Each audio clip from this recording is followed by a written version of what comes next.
Hey, dailies across the world. I'm so glad you could join for a special edition of the Driven Daily Show, a show that promises to keep you driven on a daily. My name is Randall, and today we've got a special guest. I'll be really interested to know if my guest still remembers how we met. Now, before we begin, let me just give a quick introduction.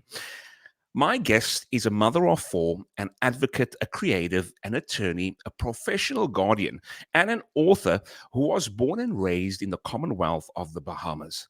She currently resides in the US and she studied law in England, was called to English and the Bahamas bar, and retired in 2014.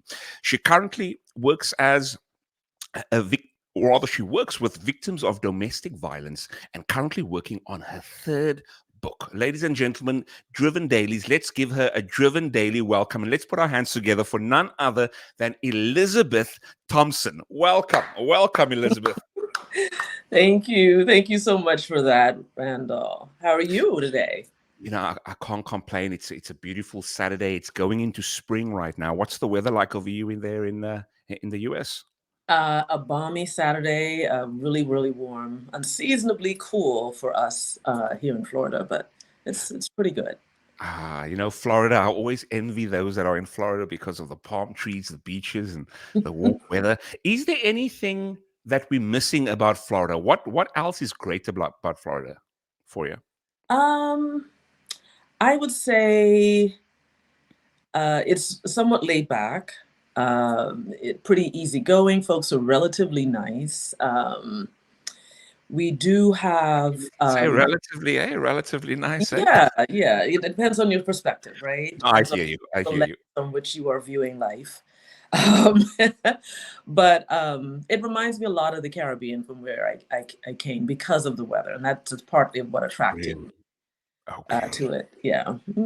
It's interesting you say that because when South Africans go over to Florida, they also say it reminds them of Cape Town specifically because of the weather, Mhm. the palm trees, the beaches. And Yes. speaking about South Africa and Florida, I remember coming from South Africa back to, I think it was Halifax, Hmm. and I was sitting in my seat and Hmm. I was sitting next to an individual and we started talking, we started getting along, we started laughing, we Hmm. exchanged contacts and here we are. Do you remember that moment, I Elizabeth?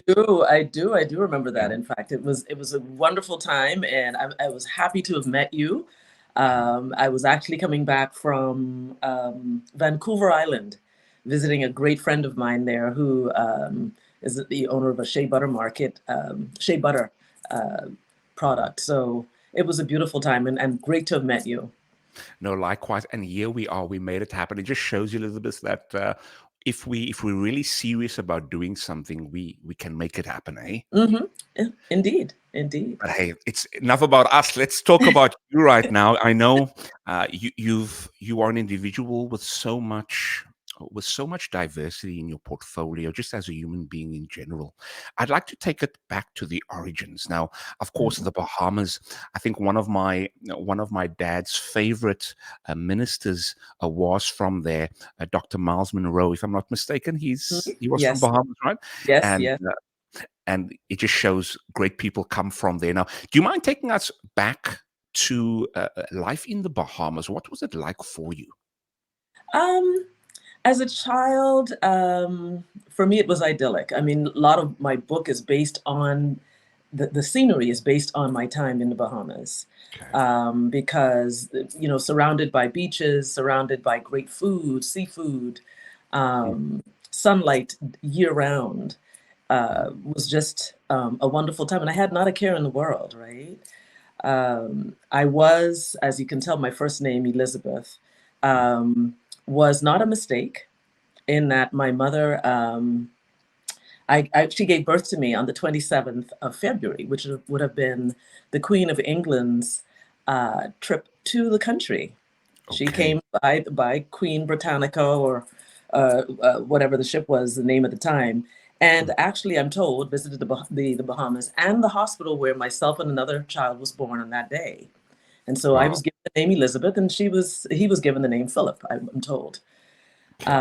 And then a few years later, I was asked to meet her and present her with with flowers at the age of 9, 8 or 9, something of that sort. So um, Queen Elizabeth. Queen Elizabeth, the Wow, late, what a yeah. moment, eh? Do you still recall very much that moment, or not really? I recall that moment because what I recall really is the time that it took to practice um, how I would meet the Queen. I had to practice curtsying and walking backwards and all of I that. can imagine you in the mirror, eh?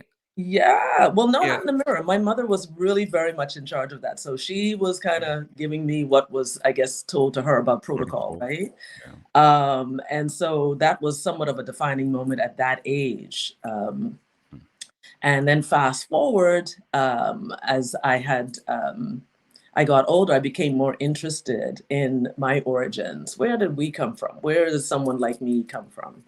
And I then went to college in Canada, met the same friend who is out in Vancouver Island now, and learned a lot about the Ghanaian um, history and what it is to be African, an African woman coming from Ghana.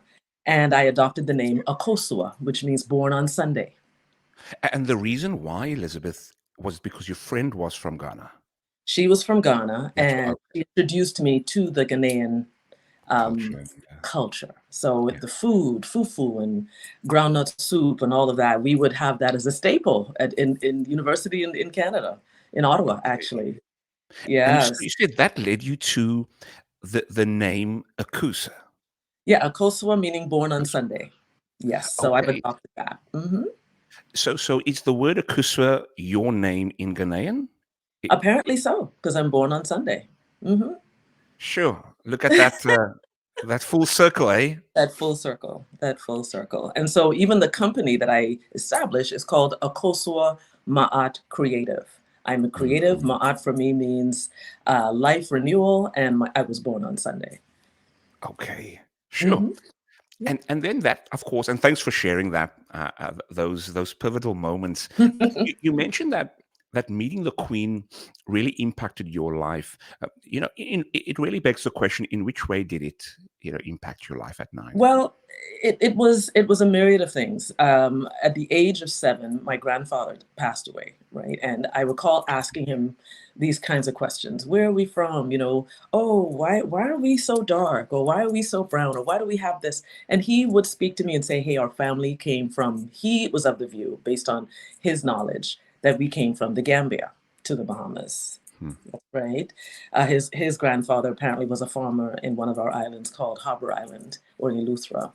And so those kinds of questions I was already beginning to ask. Hmm.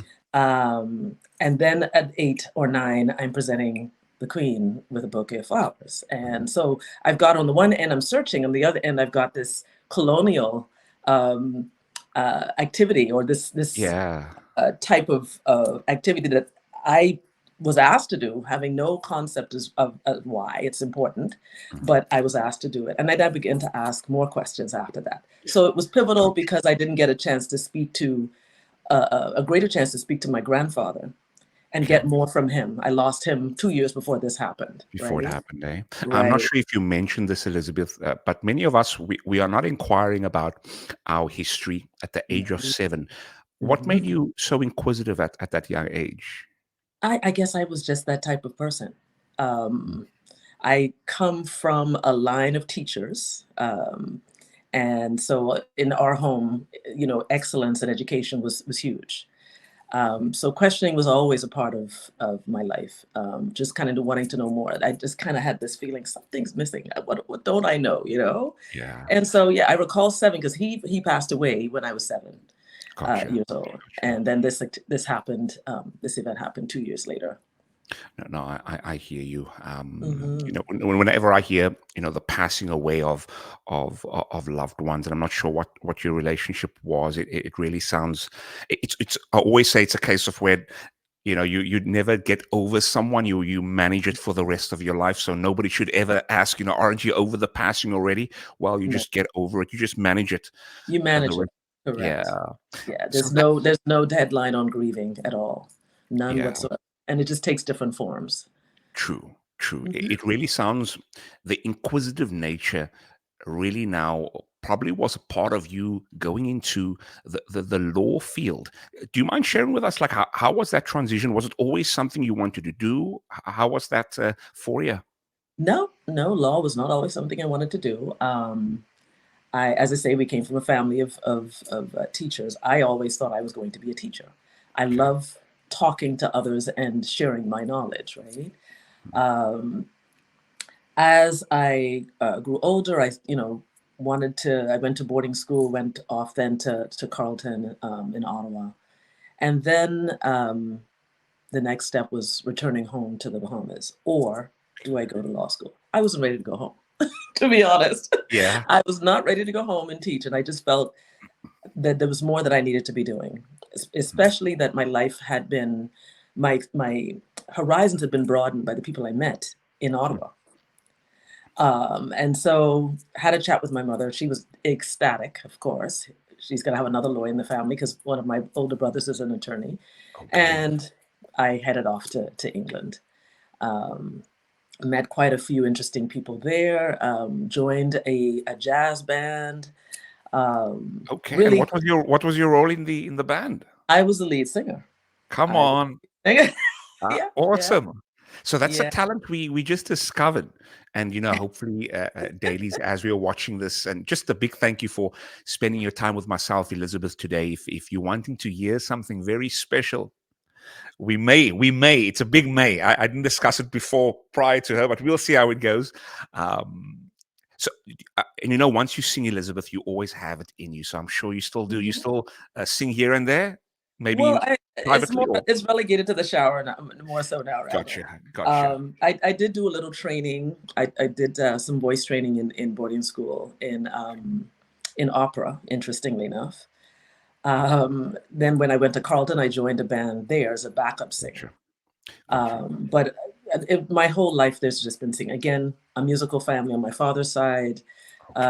A lot of us just, all of these childhood experiences and childhood ancestry informed who I am today. Gotcha. We just got sidetracked. I just took you way off where we were supposed to go right now. I was so excited about. So you were saying you joined the band whilst in university in England, right? I joined a band in England as a lead singer. I was a backup singer in a band called Kayana and All the Way Live in Okay. Ottawa. Okay. Yeah. So all of this I was doing while studying. Also heavily involved in social justice events. I recall um, marching with a number of people, being an integral part of having the college divest in South Africa during apartheid. We were one of those out on the street um, protesting Wait a minute. This just went over my head right here. I back need in to the rewind. 80s. Can Yeah. we can we just put the Mhm. GPS a U-turn right there? So could you share with us a little bit more about that moment? So were you physically in South Africa? No, I was physically in Canada, in In Ottawa. Canada. Gotcha. And the community that I had joined, whether it was the Caribbean Association or the African Students Association, we had come together and determined that we were going to be a part of the movement to try and encourage our university, Carleton, to divest out of products or companies that were supporting South Africa at the Ah, time. no, wonderful. So this was prior to Mandela's release. Gotcha. And so, I mean, it was for me. I kind of realized, okay, this is who I am. I'm kind of coming into my own now. Remembering the discussions I've had with my grandfather when I was 7. Where are we from? Why are things the way they are? Didn't get to finish that with him, and now here I am in Carleton, and Wow. being a part of this movement. No, So. Major, thank you for spending your time in that way. You could have done so many other things with your time, but you Mhm, decided, hey, I want to put my time in something that's really going to, shape the way mhm, for the community at large. So major salute to you for that. So now we at the stage where you went to college, you went to university in England, and of course mhm. you've done your law practice. Now it really begs the question. I know you mentioned in your bio you retired in 2014, Yes. and now we reach the stage of where you, of course, writing now. If you don't mind just elaborating on, were you writing before, or was this now the first time you are going into your writing journey? And three books. Do you mind Mm. also just taking us throughout, or rather, you're working on your third one right now? Do you What mind just what taking, one? yeah, do you mind just taking us through that process of how you started writing, and also a little bit of a glimpse of each book? Okay. So the start for with regard to creating, I've always considered myself a creative, Hmm. right? Um, I began as I returned from college, I went into the prosecutorial side of things. So I became a prosecutor. Okay. And during that time, I came across a number of victims of child abuse. And I think that began the journey toward creating stories. I would journal. So it wasn't stories for others, it was stories for myself and how I would manage my angst at what these children were going through. Hmm. I would try and create safe spaces in my office. Say, I have a child witness who needs to come in. I make sure and have a bean bag that Hmm. he or she could sit on to talk to me, right? Um, and of course, by then I was having my own children and just saying, my gosh, if this were to happen to my children, what would I Hmm. do? It So hit putting home, eh? myself in, yeah, Yeah. yeah. And so the journaling started then. Of course, Randall, in a small society, island communities, you typically are relatively careful. And it's a sad indictment really on us, um, about what you say in order to somewhat keep the peace, right? Mm, And so my journaling remained with me. okay. Okay. As time went on and I kind of moved out of prosecution, I went into other areas. I determined, okay, let's put that on the back burner for a bit. Um, Something that, again, though, was nagging at me is more I need to be doing.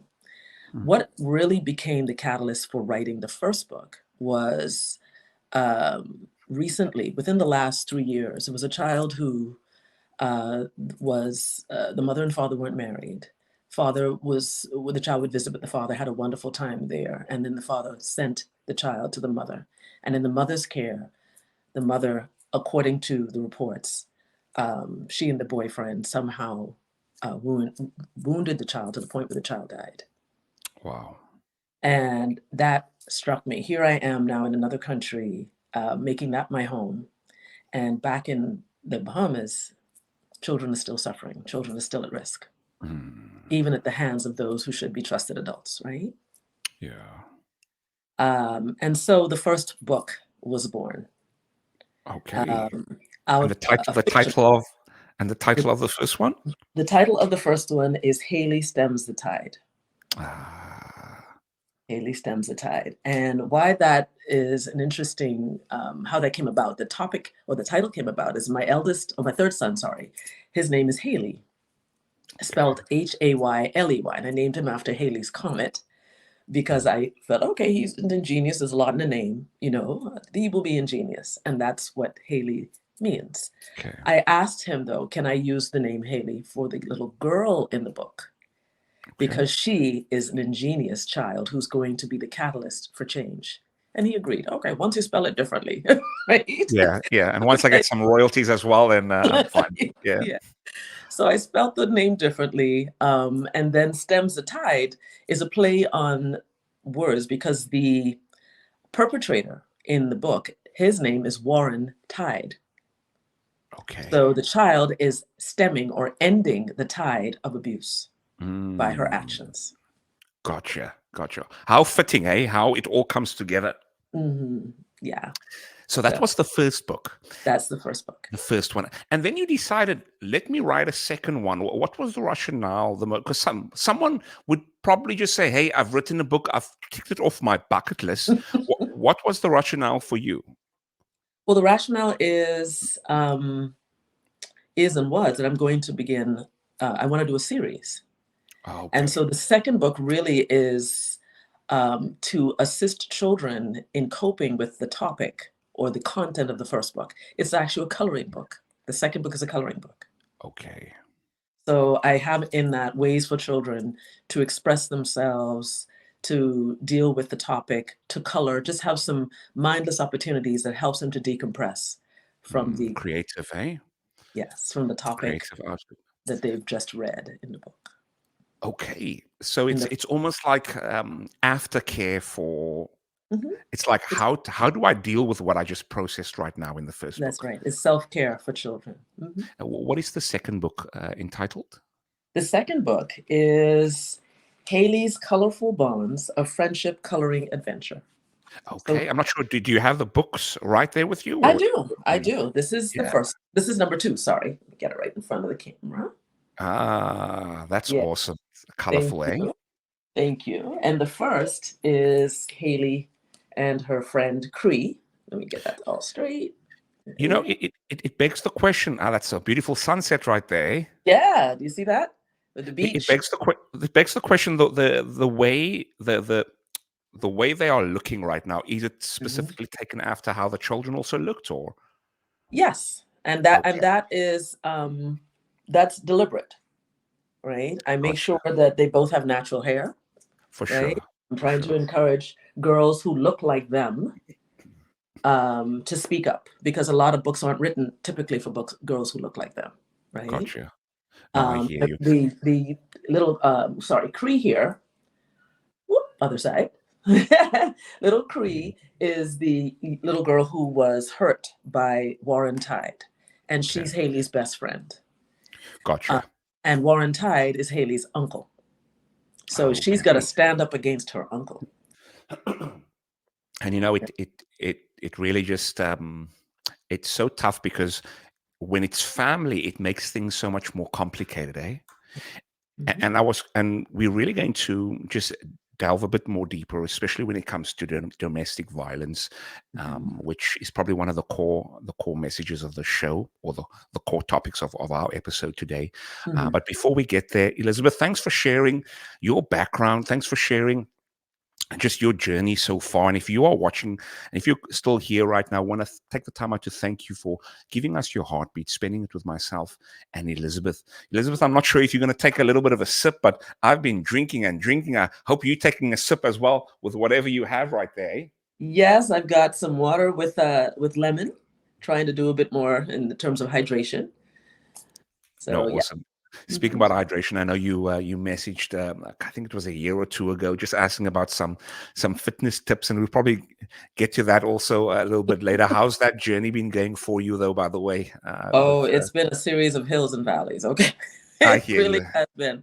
Um, and as the older we get, I've realized that what we've done in our youth to our bodies really impacts us as we age.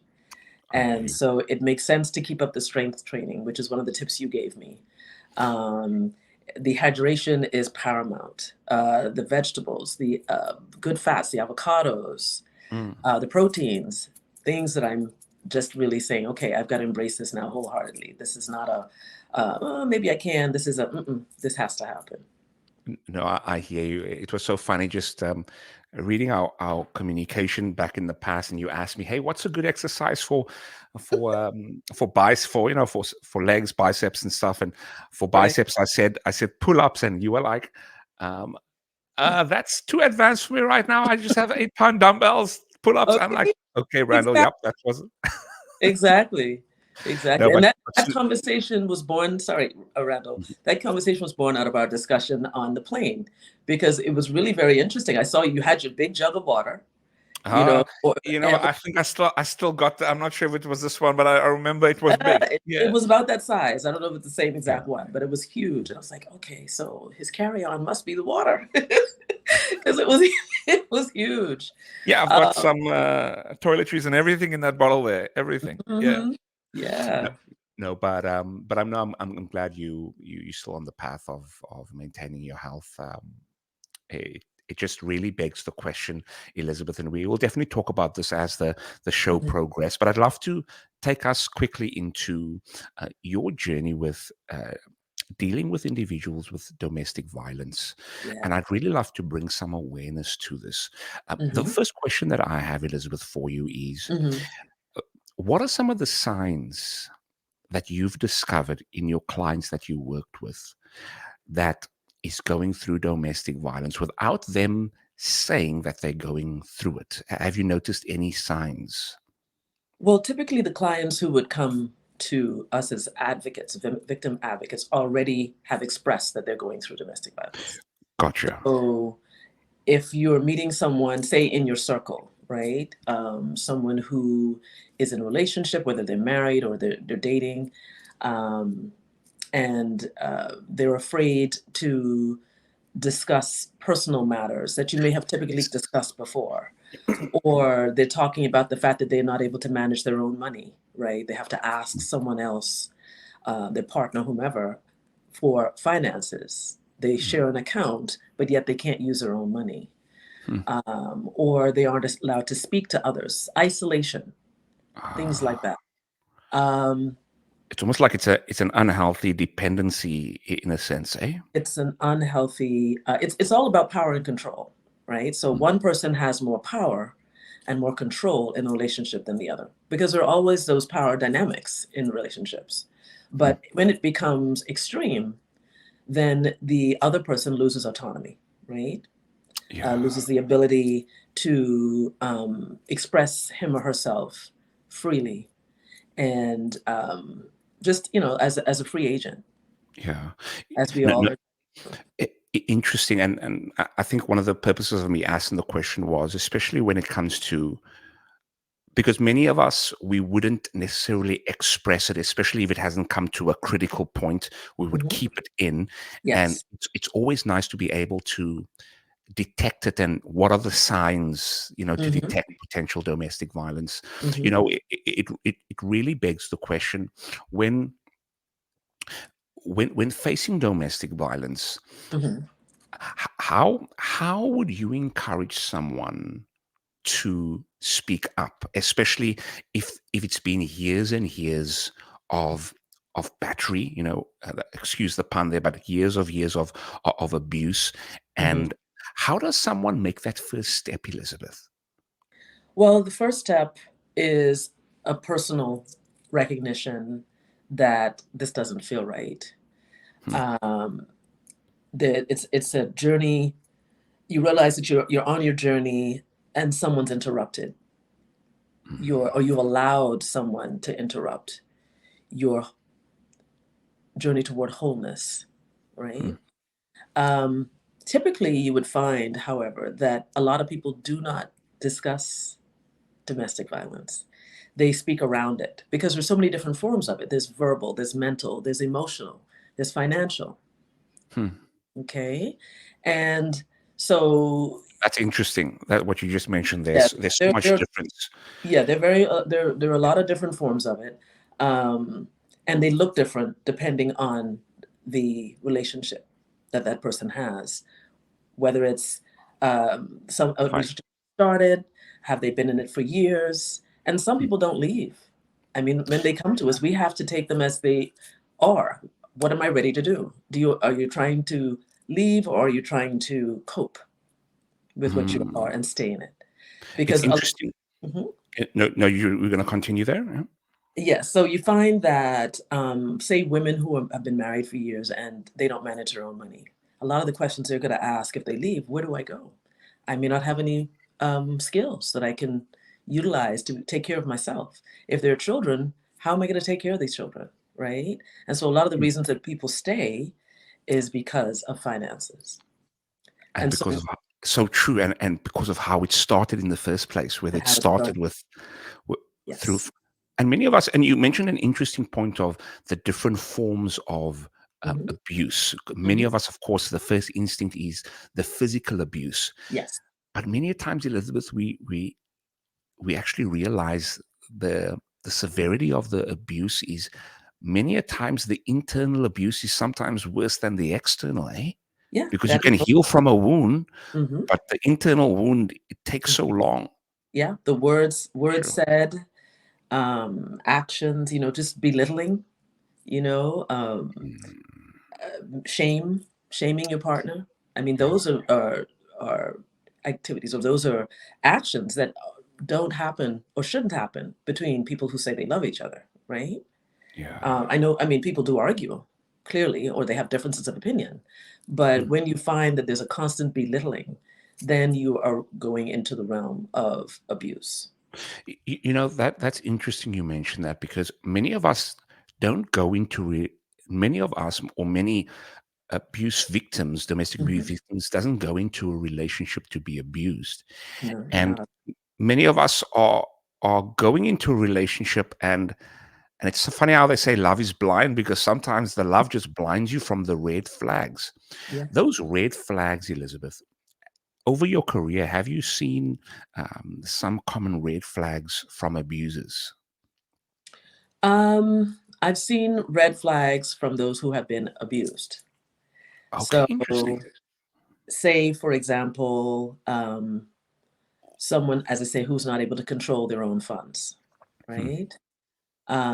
Someone who says he hits me, but he loves me, right? Equating physical Sure. violence with love, Mm. right? Um, a red flag may be, say, for a teen, because teens do experience dating violence, which we also cover. Sure. Um, a teen who can't talk to certain friends anymore because the boyfriend doesn't like it. So Mm. again, that power and control dynamic. Okay. I Yeah. have the power and therefore I control you. And a lot of us give up our power. Sometimes it happens very subtly. It's very quiet. It happens over time and you don't even realize until you say, "Hey, step back. Whoa, I can't do the things I used to do. I can't be friends with this person anymore." And why is that? Mm. But you're Inter- so concerned about pleasing someone else, mm. possibly. That could be the reason for some people. Um, as we say, there are a myriad of reasons, but you're concerned about not hurting that person. And if you're concerned about that, that person has power and control. And you've given up your power and control, or they've taken it from you. It's such a double-edged sword where Hmm. you are so empathic. You are such an empathetic person. You are someone that is such you give so much to others that even your abusers gets the that gets the forgiveness over and over again. Hmm. Hmm. And I think there's potentially, and I'm really going to tread very lightly on this conversation with a lot Hmm. of sensitivity and not putting blame on anyone else. However, I think a key word here is awareness, Elizabeth. Yes. Hmm. When it comes to who am I as a person? Am I someone that? So, for example, if let's say I'm an introverted individual. Let's say Hmm. I'm a woman right now, and I'm an introverted individual, Hmm. and my and I've always dated, for example, let's say alpha males that knows how to take charge and that gives direction. And because I'm an introverted, I like that stereotype. But Hmm. typically, those stereotypes, and I'm not generalizing, but typically those stereotypes potentially can be more controlling in terms of them being very Hmm. extroverted. Hmm. So I think that keyword of awareness is very important. What's your thoughts on that? I agree. I agree. Again, we all know what our limits are, right? And Mm, we don't have really the right to point at others' relationships or what they determine is good for them. mm, Uh, when it gets into the realm of destroying who you are as a person, mm, then you're in the realm of abuse. Yes, someone can be an extrovert, can be an alpha male, and someone's attracted, another person is attracted to that. Right, but that alpha male doesn't have to be controlling or cruel to his partner. That mm. may be something he does outside of his relationship, but to his Relationship. partner, there ought to be a partnership, Hmm. right? Such a Um, simple, but yet profound word, eh? Partner. We know, but we neglect that partnership aspect. yes, we neglect Yeah. it. And so when it translates and it spills over into the relationship, and there's a power and control dynamic where someone is being made to feel less than, Hmm. you're in the realm of abuse. And it really is for the person who is abused, it is their right and their decision to make whether or not they seek help. We can't force anyone to do anything, and particularly as adults, right? And True. so, where what warms my heart. is when folks pick up the phone to call, because that's the first step. Even if Mm. they never leave, even if they leave, they may go back. In fact, there's some statistics that speak about women and those who have been abused going back 7 times before they Sure. actually leave finally. Wow. There are And some. a part of me it doesn't find it hard to believe that, because we always hear, why do you go back to the Mhm, person mhm, that right. you were running away from? So um And you that's know, and that's victim blaming in many ways, because why are you asking why the victim goes back, as opposed, or why are we asking, sorry, why the victim goes back, as opposed to asking why does the abuser do what he or she does? Why true. aren't we putting that question on them? Why can't you change your behavior? As Come opposed, on. why does the victim go back? S I totally hear you. I totally hear you. It really wants me to go a little bit back. Hmm. We mentioned earlier of how things starts really sets a precedent for the entire relationship. Hmm. If for example, if the relationship started out very financially driven, and now all of a sudden there's abuse happening, but it's because we didn't nip it in the bud in the beginning. Hmm. Hmm. y- you know how things started, and this is not even coming from the perspective of domestic abuse. I think just in general, Elizabeth, how Yes, things starts is so important. it is. Hmm. And like they say, prevention is better than cure. Yeah. um we those that are watching us right now, and we really want to thank you for giving us your time right now and spending it with myself and Elizabeth. I don't know what happened there. I think it's just the happy new year, everyone. Yeah. Yes, I agree with you. It's how it starts. And I think part of the tools that folks can use in relationships is to set boundaries, Hmm. right? Start out with what it is I will and I will not accept. And that goes for both partners. That conversation, I think, needs to be had at the beginning.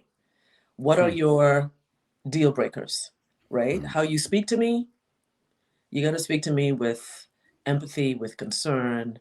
Um, you've got to speak to me, in my view, my boundary is how you speak to me is huge. Okay. Hmm. I won't tolerate disrespect in terms of calling me out of my name. I'm not going to do that. That Hmm. doesn't work for me. That's a deal breaker. Hmm. Someone else may have another deal breaker.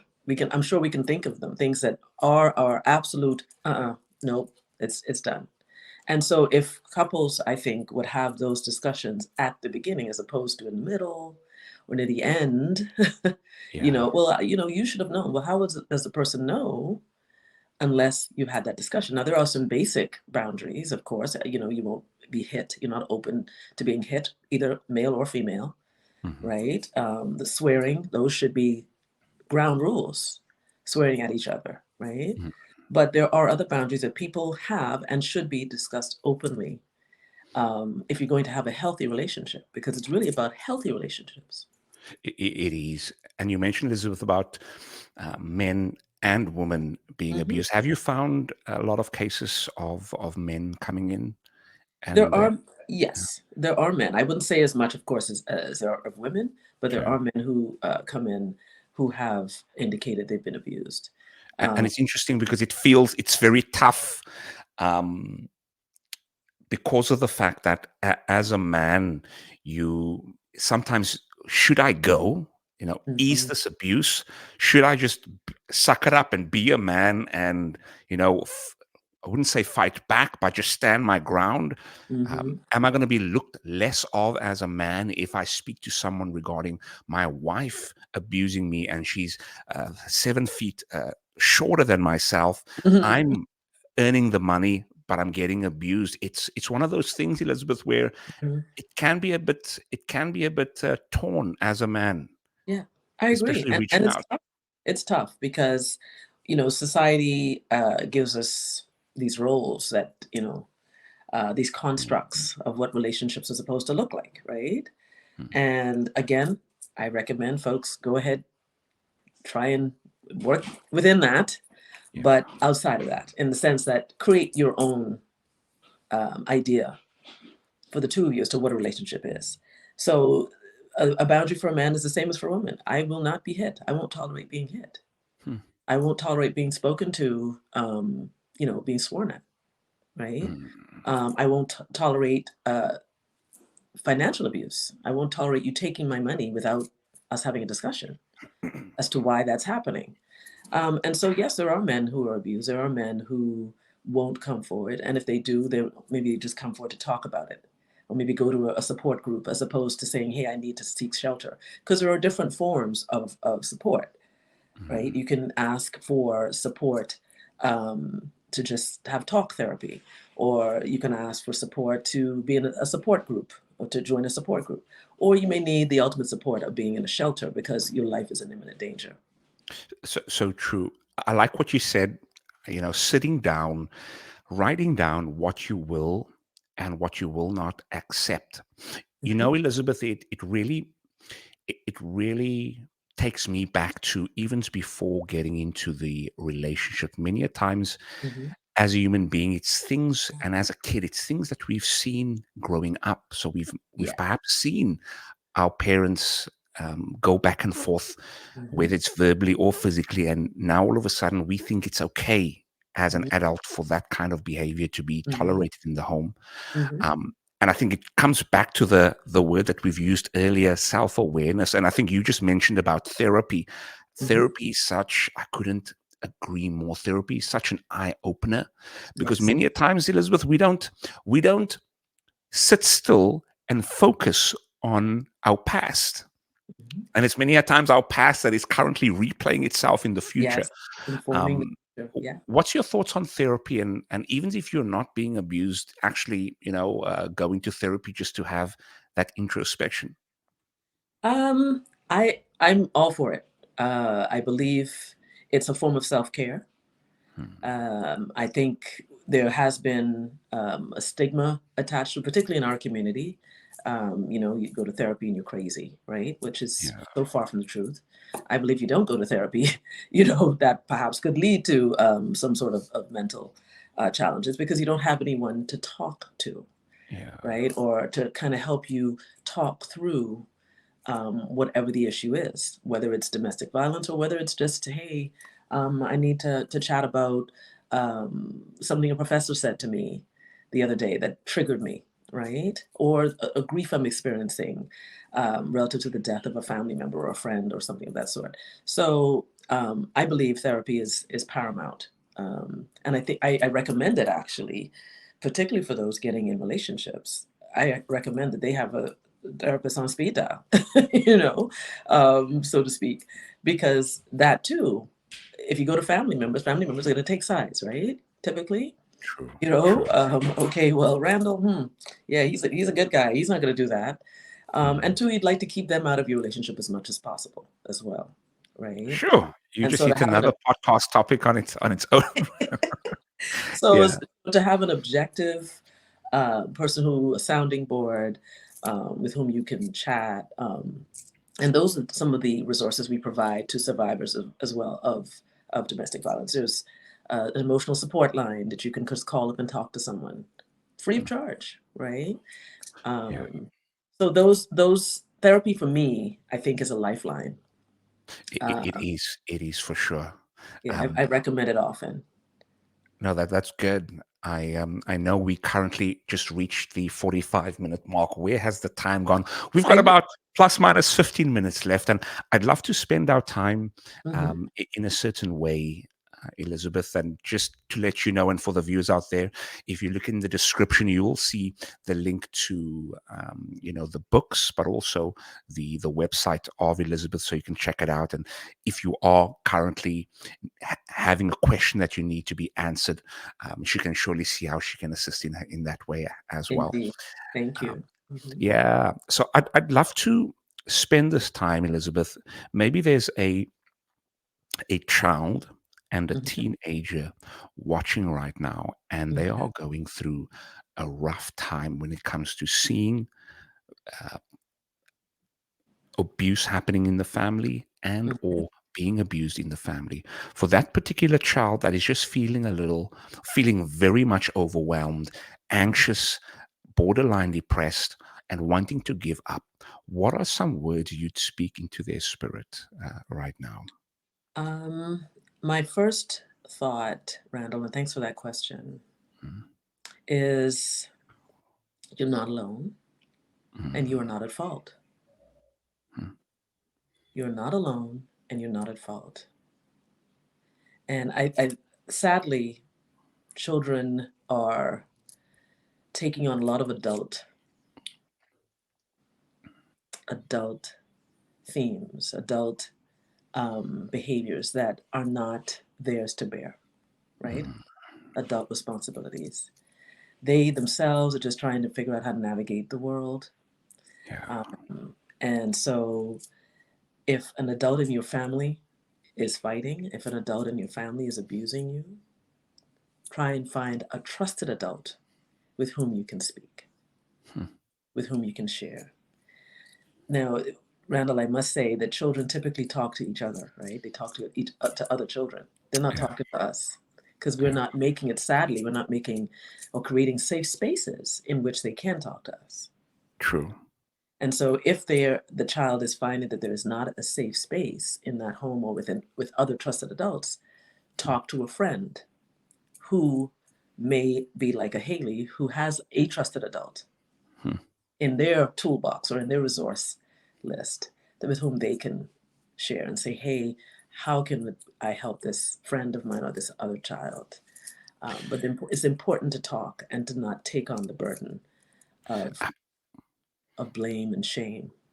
Absolutely. Now that's powerful, especially the fact that you mentioned right now that they typically don't speak to another adult. They typically speak to their friends on Hmm. either on social media or via text, and Yeah, many times they speak to the world by just putting out a tweet, and yeah. sometimes that creates more blowback, and sometimes that can be helpful as well. So Hmm. if you are watching right now, I want to thank you, Elizabeth, for speaking into that child's spirit. Another archetype really comes to mind right now, and I'd really love you to speak into their spirit right Hmm. now. It's um, a woman that has been in a long-term marriage, Hmm. and they are officially divorced right now because of the domestic abuse, Hmm. and is currently finding it hard to get back into the dating scene, getting back into finding love again because of all the trauma that has happened. I'm not sure if I'm sure you've most likely experienced that as one of your clients as well. I know there's many resources, but if you can just speak woman to a woman that's currently in that space, Uh, what? Mhm. a woman who you're saying has been divorced as a result of domestic abuse Yeah. and is looking at dating again. Yeah, but finds it very challenging because of the trauma that occurred. Um, I would start off as I did for the child. You are not alone, and it was not your fault. Mm, The abuse is the responsibility of the abuser. hmm, It is not the victim's burden to bear. And hmm, so I would also want to say, I'm sorry that you went through that. I'm sorry that life did not take the path that you had envisaged it would, but it gets better. And I'd encourage her and encourage you to find a support group, hmm. to find a trusted friend, whether it is a pastor, whether it's a therapist, whether it's someone who themselves have been through the trauma and have come out on the other side relatively whole. Yeah. Find that. Set boundaries for yourself before even looking at dating again. Ah, Understand what it is you will not tolerate hmm, before you bring another person into your life or allow another person into your life. yeah. Because many a times we don't know what we want when we're going into these situations. Hmm, But we find if we've been abused, we're divorced, we're like, oh my gosh, there's just so many emotions, right? yeah. And so it's important to take time with yourself and be gentle to yourself. Hmm, Be gentle because trauma trauma can debilitate. Trauma can cause depression, hmm. and you've got to go through it to come out of it. Hmm. And We so I'm just asking um, women generally, but women particularly who've been traumatized in this way, to be gentle with yourself. There's no timeline on grief. There's no yeah, timeline on how you heal from this, but you will heal. You so will true. heal. Give yourself grace. Thanks so much for that, Elizabeth. I Yeah. felt that. I felt that, and I like what you said. The responsibility of the abuse is not on the victim but the abuser, and that's definitely a quote that I'll keep from this podcast. Now, I know that we've almost come to the time where we're going to wrap up. I know you mentioned that you're currently busy with your third book. Do you mind just sharing us? I'm not sure if you're allowed to share just a brief on what it is, just a general theme of what it is about, and when will it be done? When can we expect it? Well, my books are, as I said, with the first one, I took some time, and it was a traumatic event that caused me to actually get that book done in a weekend. Okay. The third book is dealing with the same two little girls, Cree and Haley, and they are now navigating adolescence. I can see where So this is going. yes, yeah, Yeah, they're no, awesome. navigating, and Hopefully we mhm. can see them eventually as grandma and sitting on their rocking chair at the end of the whole series, and just Ah, you never know. you But never right, know, eh? it's adolescence, Okay. and it's adolescence after trauma, Okay. because Cree is reeling from the trauma, right, caused to her by the abuse, and still trying to understand now, how does she deal with her bodily changes? Um, how does she navigate in the world? Hmm. And Haley is still supporting. She's a supporting cast. So, Ah, and we all need a Haley in our lives. We come really, on. Where are the Haleys? Put your hands where up are right now. the Haleys? Yeah. Where are No, the Haleys? no, but I do want to take this time just to say a big thanks, Elizabeth, for sharing with us your journey, and also for the level of encouragement that you've shared specifically for those that is going through and that has gone through domestic abuse. My desire, Elizabeth, for you is that your next chapter, proverbial next book, might really be even more impactful, Thank you. and may your journey just be filled with lots of grace. And as you've mentioned, for us that, for us to give ourselves grace, especially going through abuse, I really hope that that same grace is 10 times for yourself moving forward. How was your experience chatting with myself today? How was the whole talk for you? Hope things kind of went the way you've expected. It was actually quite nice. In fact, it reminded me of our first meeting. No, you did. And I thank you, because I was on a journey at that time. In fact, if you recall, I wasn't feeling well. Yeah. I was coming back, realizing now in hindsight that I was dealing with an allergy Okay. to, yeah, I'm allergic to Rhodesian Ridgeback dogs, apparently. Sure. So, and my That's friend, a very rich allergy, eh? Yeah. yes, yeah, so my friend had a dog that of that breed, and it's the second time I visited her, and the second time I had a similar reaction, Okay. 10 years apart. And so I sat on the flight. In fact, I think you had switched seats. You were in my seat, if I recall correctly. You know what? You were in my seat. Give me some grace, Grace. Give me some grace. Yeah, but somehow we sat next to each other, because the stewardesses wanted one side for themselves, if you remember, and they Okay. wanted us to move over. Gotcha. Right, so we were next to each other in the back, and I wanted to make sure I was near the back, because I knew I was going to be coughing and just feeling awful. And there I meet Randall. I was like, wow, wow. Uh-oh. So this experience feels like that one. Um, Wonderful. it was smooth. It's encouraging. Mm. Um, I think I see you doing big things, and I'm enjoying it. I've Ah, been following you quite a bit since we met, so it's what, almost 2 years now since yeah, we met. 2022. Yeah. Yeah, 2022 December, I think, if I'm not incorrect. It Some was a little cold. possibly. Yeah. Yeah. Yeah, and so um, we kind of come full circle, and No, I we do. appreciate. what I see you doing. I appreciate the people who I realize you're touching they're feeling you, because I can feel your concern and your passion over the internet. I know you raised a question the other day about what happens when people begin to they don't like your content, and how do you deal with that? Mm. And I said to myself, well, whoever doesn't like your content isn't paying attention. But Yeah. but you will always have the naysayers, right? Hmm. And sometimes their voices are louder than the others, but it's up to you to determine which Hmm. voice you allow.